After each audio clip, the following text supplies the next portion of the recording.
देखने में भी बहुत क्यूट लगता है। मे I बी think- शायद हाँ, इसीलिए पर इसका कारण था कि मेरी फैमिली में हमेशा से बहुत रिलीजियस एंड स्पिरिचुअल, सो मैं रिलीजियस पहले यूज़ करती हूँ क्योंकि स्क्रिप्चर्स पढ़ना, हनुमान चालीसा करना, हर हफ्ते कीर्तन होना, ये मेरे घर का एक रूटीन था। I think and that माहौल पेड़ और हाँ जी, तो उस वजह से एक इंटरेस्ट बहुत बचपन से ही मेरे अंदर था कि I want to know about Krishna, about Shri Ram, about the scriptures कि ये सब क्यों हैं, कैसे हैं। एंड उस क्यूरियोसिटी ने मुझे भजन से 3 दिन की कथा, 3 दिन से 7 दिन की कथा, 7 दिन से मोटिवेशन तक, एंड आई होप आगे की जर्नी भी लंबी है। भगवान ने कुछ ना कुछ सोच के रखा है। Absolutely. तो लेकिन कुछ भी कभी भी प्लान नहीं था। मेरी पूरी ज़िंदगी आज तक की प्लानिंग के हिसाब से नहीं चली है। ऊपर वाला आपको हाँ जी, वो प्लान कर रहे हैं, वो मुझे रास्ते दिखाते जाते हैं। बस ये है कि स्पिरिचुअलिटी की वजह से एक अवेयरनेस है बहुत ज़्यादा कि मेरी आंखें खुली रहती है हमेशा। जो रास्ते वो दिखा रहे हैं उन्हें मैं पहचान सकूं, उन पे चल सकूं। ये मुझे एक हेल्प मिली है अपनी जर्नी यंग एज में शुरू करने की वजह से। सो जब आपने म्यूजिक से, भजन कीर्तन गाने से जब शुरू किया, आपने पहली कथा कब की? पहली कथा I don't remember the year, मैं 12-13 साल की होंगी। वाह। और मैंने पहली कथा ही एक मंदिर है कोलकाता में करी थी, मंदिर में करी थी, श्याम बाबा का मंदिर है। और उस दिन के बाद से भगवान की कृपा से मुझे पीछे भगवान ने कभी देखने नहीं दिया।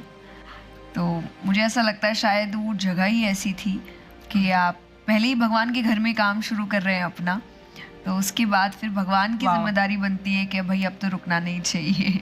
वाह। एंड कहते हैं कि हर चीज़ लिखी हुई होती है। आपका उस फैमिली में बॉर्न होना एंड देन वहाँ से फैमिली में जहाँ पर ये सारी चीज़ें ऑलरेडी एग्जिस्ट कर रही है, टॉकिंग अबाउट रिलीजन्स या मंत्र, and I think everything was beautifully plan. कई बार जब हम पीछे फ्लैशबैक में देखते हैं तो ऐसा लगता है कि शायद जैसे हर चीज़ प्लान की गई हो एंड हम जस्ट उस रोल को प्ले कर रहे हैं। एंड मुझे एक बात बताइए, when you talk about spirituality, so हम सबको लगता है जैसे नॉर्मली हम जब सोचते हैं कि यार स्पिरिचुअलिटी ना, इसको हम बाद में करते हैं, या 45-50 होने के थोड़ा लाइफ में अभी सेटल हो जाते हैं, अभी थोड़ा भाग दौड़ है, थोड़ा करियर सेट करते हैं, थोड़ा फैमिली सेट करते हैं, उसके बाद थोड़ा लाइफ में सेटल हो जाए ना, फिर जब थोड़ा सा और फुर्सत मिल जाए उसके बाद हम करते हैं जी। But I think learning about spirituality very early in your life वो आपको ज़िंदगी में बहुत हेल्प करती है। And I really want to talk about that कि किस तरीके से स्पिरिचुअलिटी जल्दी अपनाने से या उसकी समझ होने से ज़िंदगी के हर एरिया में कि आपको वो किस तरह हेल्प करता है। आई थिंक वो हर जगह हेल्प करता है आपको, आपके काम में, आपके रिलेशनशिप में, आपके माइंडसेट को अच्छे से बिल्डअप करने में। और इसीलिए मुझे लगता है कि ये आई डोंट नो कब से ये चीज़ स्टार्ट हो गई है कि आप जब बूढ़े हो जाते हैं तब जाके स्पिरिचुअलिटी आपको अपनानी चाहिए। Because when we had gurukuls, right, तब बहुत यंग एज में वो गुरुकुल भेजा जाता था कि आपकी वो एजुकेशन जो आपके बॉडी, माइंड, सोल को कनेक्ट करने का काम करे वो हो जाए और उसके बाद आप दुनिया का सामना करें। राइट, कि आप पहले से ही आप स्ट्रांग है, आप दिमाग से स्ट्रांग है, आप फिजिकली स्ट्रांग है, आप आत्मा से स्ट्रांग है, सबसे स्ट्रांग है। और अब आप बोल रहे अब दुनिया से लड़ने के लिए मैं तैयार हूँ। और अब इंसान दुनिया से लड़ के, हार के, सब कुछ करने के बाद जब सब काम खत्म, अब रिटायर हो चुका है, अब घर में उसको कुछ भी नहीं करना है, अब वो कहता है चलो अब मैं स्पिरिचुअलिटी अपनाता हूँ। या तो कुछ तकलीफ आ गई तो अपना, अब आप करोगे क्या करके? राइट, अब बचा क्या है? कितना समय बचा है, कितना काम बचा है? कुछ भी नहीं। तो जब एक्चुअल भागदौड़ आपको करनी थी और जब सबसे ज्यादा आपको उन चीजों की जरूरत थी तब आपने नहीं की। तो स्पिरिचुअलिटी यंग एज के लिए ही है, क्योंकि मैंने जब स्क्रिप्चर्स पढ़ना शुरू किया तो मेरा भी एक दिमाग में आप एक परसेप्शन बना लेते हैं कि स्क्रिप्चर्स इज ऑल अबाउट पूजा पाठ और पूजा कैसे करते हैं, बट वो कुछ है ही नहीं।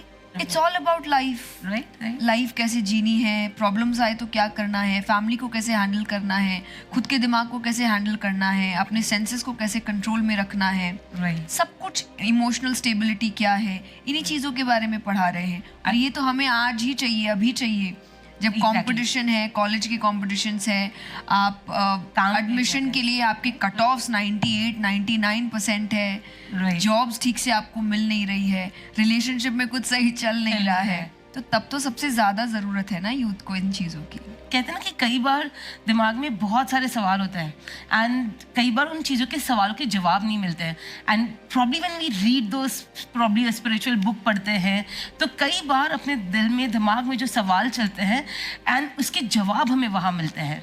सो ऐसा कोई इंसिडेंट आपके साथ कभी हुआ कि you were confuse with something and कुछ सवाल आपको वहाँ से जवाब मिले and which just help you? I don't think कोई ऐसा पर्टिकुलर, बिकॉज मैं कंटिन्यूसली अपनी रीडिंग्स की तरफ जा रही थी। अगर मैं नहीं भी पढ़ रही हूँ, मैं अपने हर ऑलमोस्ट पॉडकास्ट इंटरव्यू में कहती हूँ कि मैं कभी ज़िंदगी में स्नो वाइट, सिंड्रेला की स्टोरीज अपनी बेड टाइम स्टोरीज के लिए नहीं सुनी। It was always about lord Krishna, lord Ram, Mahabharat, Ramayan, Shrimad Bhagavatam, Bhagavad Gita, यही मेरी कहानियाँ थी। आप कंटिन्यूसली, तो मेरा जैसे मैंने कहा प्लान्ड नहीं था। जब आप कुछ सोच समझ के कर रहे हैं, आपने ये पढ़ा, अचानक ये हुआ, मैं कंटिन्यूसली पढ़ रही हूँ और मुझे रियलाइज़ भी नहीं हुआ कि जब आज मुझसे लोग कहते हैं कि आप बहुत काम हैं या आप सिचुएशंस को अच्छे से हैंडल कर रहे हो, और मुझे ऐसा लग रहा है कि ये कब हुआ मुझे नहीं पता चला, बस हो गया। बट हो गया कि वो आप करते जा रहे हो और यहाँ आपको पता भी नहीं चल रहा है कि यहाँ कैसे वो चीज़ें आपको हेल्प कर रही है, और आपको लग रहा है शायद आपने सोल्यूशन निकाला है, बट एक्चुअली वो स्क्रिप्चर्स ने आपको जो समझदार वो बनाता जा रहा है, वो अपने आप सॉल्यूशंस निकालते जा रहे हैं। तो इतना इजी फ्लो हो गया है कि कहीं पर भी रुकना नहीं पड़ रहा है कि रुक के आप सोचे कि अरे क्या हो गया, अरे मुझे तो पता ही नहीं है मुझे कहाँ जाना है। ये नहीं होता जब आप अपनी रीडिंग्स कंटिन्यूसली करते रहे। आप तब नहीं कर रहे हो जब प्रॉब्लम आ रही है, नहीं तो तभी आपको मिलता है कि अरे प्रॉब्लम आई तो अचानक कुछ। मैं कंटिन्यूसली पढ़ रही हूँ तो मुझे वो प्रॉब्लम जब आती है उसका सोल्यूशन शायद कहीं ना कहीं पता होता है। एंड क्योंकि प्रॉबेबली पढ़ते वक्त हमने सुना कि ये हुआ तो तुम्हें ये करना है, जी, कभी इस तरीके से कुछ हुआ तो वहां पर ये किया गया तो शायद मैं भी वो करूँ। I think that is something which actually helps कि तो in this अभी, because I'm sure especially 2020 में जो कोविड हुआ उसके बाद से I think digitally things have बहुत ज़्यादा बढ़ चुकी है एंड आपके schedules has been so packed, you have been travelling, कथा कर रहे हो, पॉडकास्ट हो रहा है, कितनी सारी चीज़ें चल रही है।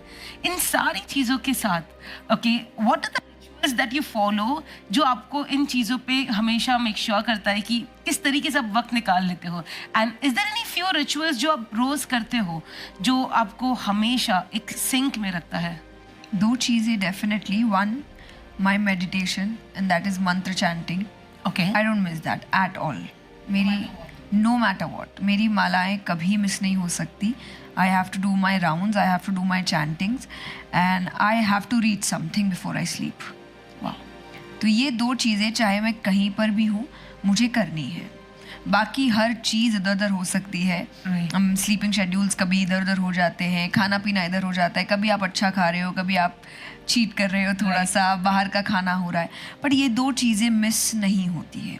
और मुझे लगता है जब आप इन चीज़ों की तरफ डिसिप्लिन्ड वे में काम करते हैं तो आप बाकी चीज़ों को कैसे मर्यादा में रखना ये समझ पाते हैं।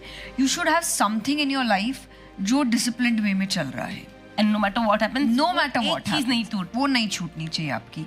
उससे आपके अंदर का भी कॉन्फिडेंस जागता है कि कुछ तो ऐसा है लाइफ में जो अगर आपने ठाना है करने का और वो आप कर रहे हो। वरना जनरली लोग हम ये करेंगे 10 दिन करते हैं छोड़ देते हैं और हमें लगता है कि अरे कुछ असर नहीं हुआ, वो मेंटली आप पे असर कर रहा है, वो आपके कॉन्फिडेंस को खत्म कर रहा है कहीं ना कहीं कि आप जो ठानते हो आप कर नहीं पाते हो। चाहे वो बेड बनाना है, चाहे वो कोई रूटीन फॉलो करना है, चाहे वो हेल्थ को लेकर है कि अब न्यू ईयर्स आने वाला है and everybody is gonna be like अब तो जिम हिट करेंगे, अरे अब तो डाइट कंट्रोल करेंगे, या आज तो पढ़ना शुरू करेंगे, एक हफ्ता करके सब बंद कर देते हैं और उनको लगता है कुछ हुआ नहीं। आप एवरी ईयर ये कर रहे हो, आपको नहीं पता वो कितना आपके कॉन्फिडेंस को खत्म कर रहा है। बिकॉज डीप डाउन हम अपने आप को ये कह रहे हैं कि हम कह तो रहे हैं, हाँ, पर हम कर नहीं रहे। एंड एक बार दो बार, बट व्हेन यू स्टार्ट वो कंटिन्यूसली जब होते जाते तो कहीं ना कहीं deep down it starts impacting कि कॉन्फिडेंस टूटता है। It's very important to have that and have some process in your life. तो जब आप कहते हो कि आप माला करते हो या मंत्र करते हो, if you are comfortable, what is the mantra that आप जाप करते हो जिस चीज़ की? ईदर ओम नमः शिवाय, दो है। So mostly it's Om Namah Shivaya when I'm doing too many rounds of that mala, and जो properly chanting और meditation के रूप में होता है that is Om.